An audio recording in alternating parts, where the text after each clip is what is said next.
Halo. Jadi ndak ikut ke lapangan? Ndak, cuma di sini aja. Ya udah. Bismillahirrahmanirrahim. Assalamualaikum warahmatullahi wabarakatuh. Ketemu lagi teman-teman. Selamat pagi. Hari ini agak spesial ya. Jadi ini acara ulang tahun BKI. Nah, seperti teman lihat di belakang itu, HUT BKI ke-58 dan ini saya berada di Kota Bogor. Seperti janji saya kemarin, saya ingin memberitahukan kenapa kapal itu bisa loss ya. Jadi kemarin di video sebelumnya saya sudah bahas mengenai kapal ini loss atau gain dan penyebabnya apa. Nah, tapi ketika sudah diketahui kapalnya yang loss atau yang gain itu ada penyebab-penyebabnya. Apa saja nanti akan saya beritahukan. Tapi sebelumnya kita akan ya sambil nanti kita tanya-tanya karena ini acaranya BKI, acara kelas, makanya saya yakin semuanya ini berhubungan dengan kapal. Jadi nanti mungkin mudah-mudahan ketemu dengan yang dikenal di sini ya, atau bosnya atau siapa, karena di sini perwakilan ya dari perusahaan, mereka main golf. Dan ya selamat menyaksikan lah ya, saya tidak usah ngomong banyak panjang lebar, nanti intinya itu saja saya akan jelaskan mengenai kenapa kapal itu bisa less atau bisa gain. Selamat menyaksikan.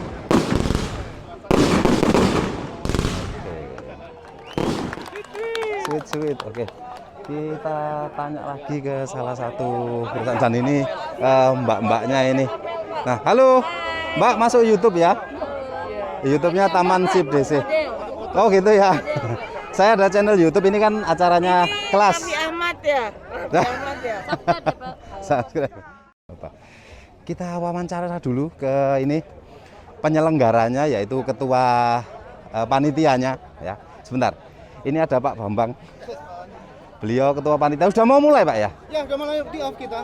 Oke. Terus kira-kira ada pesan-pesan Pak? Ini Pak Bambang Rianto, beliau ketua panitia. Kegiatan customer engagement untuk merangkul semua customer kita BKI. Oke. Dalam rangka HUT BKI ke-58 tahun 2022 ini. Oke. Sehat bersama, bergembira bersama, dan pulang membawa hadiah bersama. Oke. Terima kasih Pak. Terima kasih. Mudah-mudahan lancar Pak. Ini sebagai pagi. Halo. Jadi enggak ikut ke lapangan? Enggak, cuma di sini aja. Ya udah. Dan ini acara bukan kaleng-kaleng loh ya. Ini hadiahnya ini ya. Di sini ada Pajero ya. Pajero Sport. Kemudian ini ada Toyota Fortuner dan Mitsubishi Expander. Ini hadiah utamanya untuk yang hole in one. Tapi di sana masih ada banyak hadiah-hadiah kecil dan juga door prize. Nah, ini hadiah yang lainnya dan juga door prize-nya ya. Nah, ini. Sudah selesai ya. Jadi di awal video tadi itu hiburannya saja, sekarang baru belajarnya ya. Jadi seperti yang saya jelaskan di awal tadi dan juga berhubungan dengan video saya yang di kampus kemarin, yaitu membahas mengenai kapal gain dan loss ya. Kemarin sudah saya tunjukkan kira-kira kapal kalau misalnya dia gain itu kenapa ya. Kira-kira yang gain itu yang mana? Yang pihak daratnya atau pihak kapalnya ya, yang menjadi penyebab kapal itu gain atau loss itu. Nah, jika sudah diketahui bahwa kapal itu loss atau gain, itu ada beberapa faktor. Nah, yang pertama yaitu dari segi mungkin pertama kesalahan pengukuran.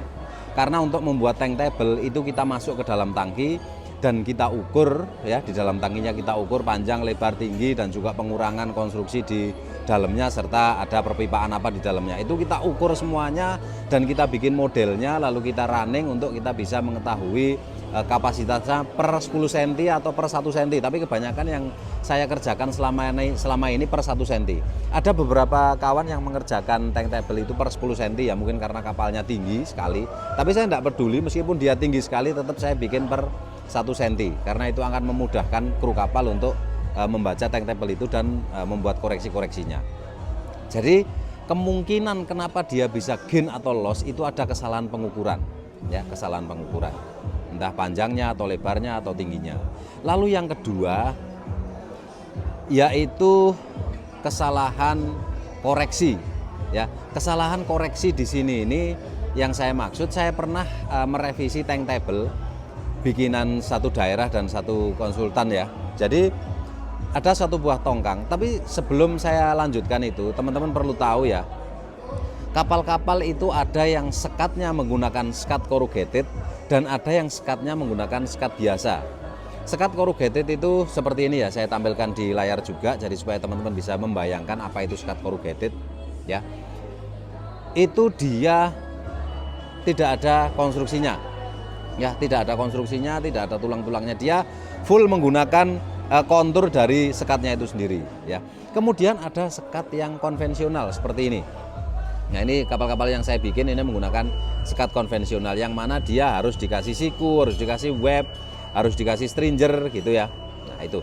Jadi saya pernah merevisi satu buah tank table itu karena tangki kanan dan kirinya sama padahal kapalnya menggunakan konstruksi biasa tadi itu.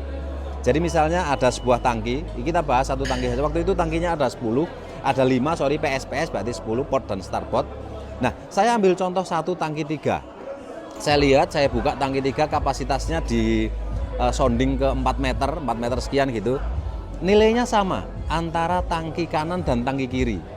Itu berarti tidak masuk akal. Karena apa? Seperti yang teman-teman tahu yang barusan saya tunjukkan bahwa kapal itu ada konstruksi sekat memanjangnya itu salin corrugated, dia ada konstruksi biasa ya yang menggunakan siku-siku dan profil-profil. Artinya apa? Artinya nanti pada saat dikalibrasi atau diukur, tangki kanan dan tangki kiri itu tidak mungkin sama kapasitasnya. Ya. Karena apa? Karena pengurangan konstruksi-konstruksi itu tadi. Pak, itu kan kecil sekali. Tidak. Itu tidak kecil, Mas. Siku-siku itu kalau kamu hitung volumenya, apalagi web frame-nya, kemudian di situ ada stringernya, segala macam bracket-bracket, kamu hitung itu akan sangat mempengaruhi nilai dari volume dalam tangki itu. Ya hitung aja satu tangki ratusan liter lah ya, ratusan liter kalikan 10 tangki. Dia sudah KL itu, sedangkan koreksi-koreksi R1, R2, R3 kemarin itu masing-masing perusahaan punya standar sendiri-sendiri. Kita tidak bisa mengatakan, oh kan cuma 1 KL Pak. 1 KL kalau masuk ke dalam toleransi atau di luar toleransi, ya akan jadi masalah juga. Ya, jadi ada kesalahan tidak dikurangi dengan konstruksi yang ada di dalamnya. Bukan hanya konstruksi, pengurangan tank table itu ada pipa-pipa, ya. Jadi pipa-pipa di dalam tangki itu kita harus ketahui apakah pada saat di loading pipa itu terisi atau tidak, ya. Atau misalnya pipa-pipa ini ketika di loading sudah termasuk isi, itu akan menjadi koreksi. Akan menjadi koreksi di akhir nilai dari tangki-tangki tersebut. Oke. Kita hiburan lagi ya. Wes. Di sini ada Mas Ardian ini. Mas Ardian. Beliau dulu di Pontianak, kemudian ada teman-teman dari sini. Ada yang dari perusahaan pelayaran. Oh, Bapak ini ya. Maaf, Pak, dari PT apa, Pak? Dari Transjakarta Marco. Oh, gitu ya. TSM. Kapalnya apa, Pak? Trans. Oh, Transpower atau takut tongkang ya atau apa? Oh, gitu ya. Nah, mungkin ada teman-teman pelaut yang kenal beliau. Silakan. Terima kasih, Pak. Saya share di YouTube ya. Cuma itu aja. Nah, ini Mas Ardian. Kemudian ini ada bapak-bapak ini juga. Mohon maaf dari mana? Kita sama-sama enggak ikut main, jadi saya lanjut rekaman aja. Kita yang beliau dari London, Pak. Oh, ya. Oke, jenengan? Oh, BKI ya. Saya punya channel YouTube. Ya tentunya bapak-bapak di sini juga bukan sering, memang urusannya dengan kapal ya. Saya ada channel YouTube yang mengajari tentang pembangunan kapal, membahas konstruksi kapal. Saya tahu teman saya lupa nama Pak. Taman Sip DC ya. Saya Dedi. Itu Pak Dedi. Iya, Pak. Dengan Rosain, Pak Dedi. Pak Rosain gitu. Maaf ya, salamannya belakangan ini. Ngomong dulu. Enggak apa-apa, nanti kan diedit, Pak. Iya. Oke. Terima kasih, monggo lanjut. Saya ini. Nah, ini ada Pak Idi, Pak Muhammad Idi. Mohon maaf mengganggu. Pak Muhammad Idi dari Kacap BKI Pontianak ya, termasuk ini. Dengan Pak siapa dari mana ini? Iya, Pak Idi, ini beliau Pak Idi. Jenengan? Loh, Pak Azhar. Astagfirullah. Assalamualaikum. Sehat, Pak? Alhamdulillah. Ini tak tunjukin sama ya. Jadi mbak-mbak ini makannya juga sama kayak kita, makan nasi, makan bubur, seperti itu. Oke, sip. Makasih, lanjut ya. Tanganku kemeringet rek asem. Ya wis, lanjut ya. Jadi tadi sudah 1 dan 2, 1 karena salah pengukuran, yang kedua karena koreksi yang di dalam tangki konstruksi itu tidak dikurangi, sehingga akan mengurangi volume ya. Selain itu juga ada deformasi di nomor 3 ya, deformasi di plat skat-skat. Itu kurang diperhatikan. Jadi dianggap kapalnya betul-betul kotak. Gitu ya. Betul-betul kotak. Nah, Kemudian yang berikutnya yaitu kapal tidak diukur di lapangan. Jadi ada teman-teman yang mungkin malas mengukur ke lapangan atau malas masuk tangki, mereka bikin tank table-nya dari gambar. Ya, dari gambar.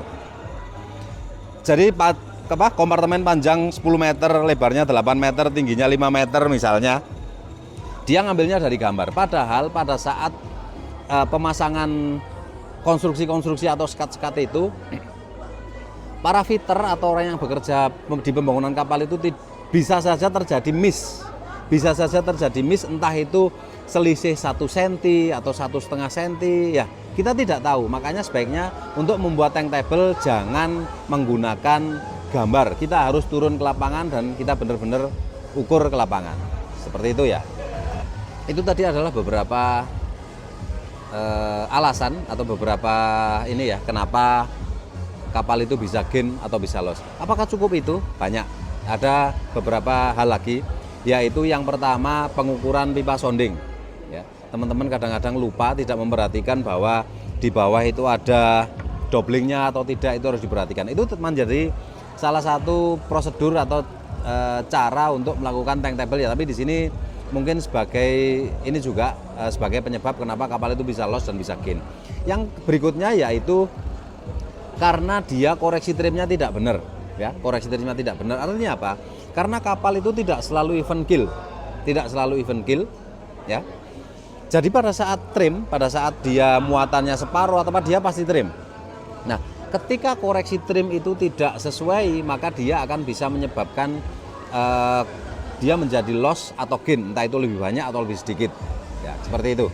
Nah, jadi makanya koreksi trim ini harus benar-benar diperhatikan. Atau biasanya yang saya lakukan yaitu kalau kapal-kapalnya saya bangun ya, kapal-kapalnya saya bangun itu pipa soundingnya saya taruh di diagonal tangki.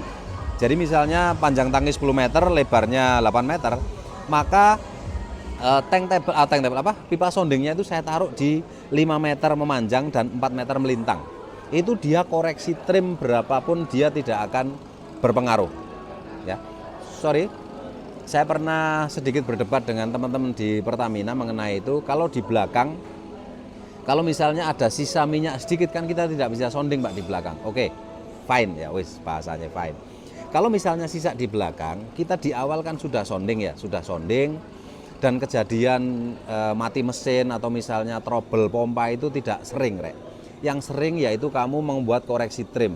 Kejadian pompa mati sehingga minyaknya sisa di belakang sedikit, terus kita pengen mengetahui isinya, itu sangat jarang terjadi. Ya mungkin bisa terjadi, tapi jika dibandingkan frekuensinya atau rasionya dengan kamu harus membaca koreksi trim tiap trip ya, tiap trip, dan itu akan sangat berpengaruh ketika kapalnya berada di perairan yang bergelombang. Kamu akan sangat susah menentukan itu trim berapa, itu akan menjadi penyebab berikutnya. Makanya saya selalu tekankan bahwa pipa sounding itu letakkan di diagonal atau di tengah ya. Sudah sekilas saya bahas tadi penyebab berikutnya yaitu karena koreksi trimnya error ya. Kita menentukan tadi kan kita membaca koreksi trimnya bermasalah karena posisi pipa soundingnya tidak sesuai. Sekarang penyebab berikutnya yaitu kita membaca koreksi trim atau menentukan nilai trimnya itu tidak sesuai karena airnya bergelombang. Nah, bagaimana mengatasinya? Kalau misalnya benar-benar mau akurat sekali harus seperti draft survei ya, menggunakan pipa yang transparan kemudian ditaruh di samping draft magnas itu, dibaca di dalam pipanya. Itu akan sangat transparan. Tapi kalau misalnya lagi di tengah laut STS dan penuh gelombang itu akan sangat beresiko sekali. Makanya solusinya yaitu kita harus dari awal kita tentukan bahwa pipa sounding itu harus kita letakkan di diagonal atau di tengah sekali. Seperti itu, Mas. Oke, mau hiburan lagi enggak? Enggak usah lah ya, enggak usah hiburan lagi. Hiburan terus kamu gimana? Jadi ya, itu tadi adalah beberapa alasan, beberapa penyebab kenapa kapal itu bisa gain atau bisa loss ya. Teman-teman mungkin bisa lihat video saya yang lain mengenai cara mengukur atau cara bikin tank table, cara melakukan kalibrasi tangki ada di YouTube di beberapa video yang sebelumnya jauh-jauh ini, karena video saya udah 200-an lebih. Teman-teman bisa lihat ya cara melakukan pengukuran segala macam itu sudah saya tunjukkan. Oke, kalau masih ada pertanyaan silahkan tanyakan di kolom komentar, dan kalau misalnya masih ada hal-hal yang perlu didiskusikan tanyakan juga di kolom komentar. Terima kasih. Assalamualaikum warahmatullahi wabarakatuh.